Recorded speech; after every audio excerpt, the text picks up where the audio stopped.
Jesus responds to the question about the greatest commandment as follows: Love the Lord your God with all your heart and with all your soul and with all your mind. This is the first and greatest commandment. And the second is like it: love your neighbor as yourself. All the law and prophets hang on these two commandments. Matthew 22:36-40. As a matter of first priority, Jesus tells us to love our God first. How do we actually love God? Many of us seems to struggle with this commandment. There are some people who say they can't love God because they can't see, feel, or talk with God as they do with their family or friends. I understand the point when some say that they are unable to interact with God as much as they do with their families, even though there are ways to interact with God through reading the Bible and praying on a daily basis. Is Jesus asking you to do something that is impossible? How does the Bible explain loving God?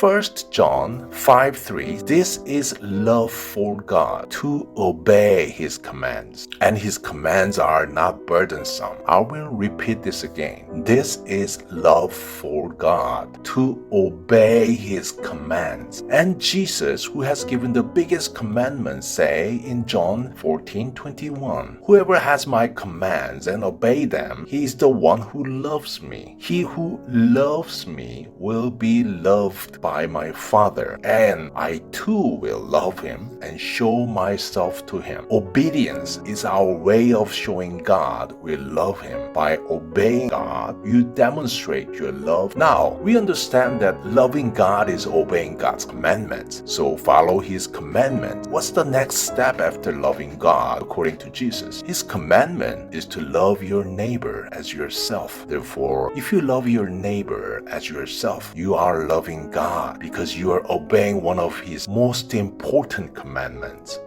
1 John 4:20 says, if anyone says, I love God, yet hates his brother, he is a liar. For anyone who does not love his brother, whom he has seen, cannot love God. In order to love God, we have to love others. The command is clear. In order to show our love for God, we obey His command. Once again, if anyone says, I love God, yet hates his brother, he is a liar. For anyone who does not love his brother whom he has seen cannot love God. In order to love God, we have to love others. The command is clear. In order to show our love for God, we obey His commands. So ask yourself, do I have anyone to love in my life that God has placed in my path? Perhaps there are people you've been unloving towards who need to learn about God's love through you. It may be that you have an overall selfish attitude in your work, school, or home life. God wants you to be filled with His love so that you can love others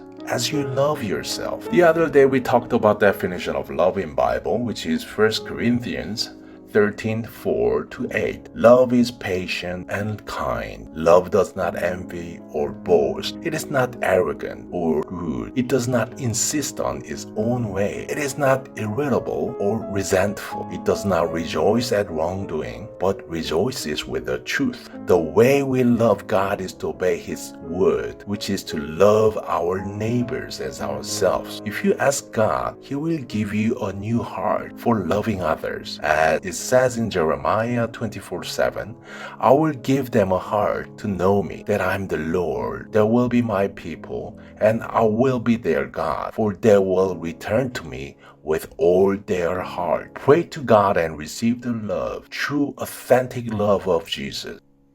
God bless.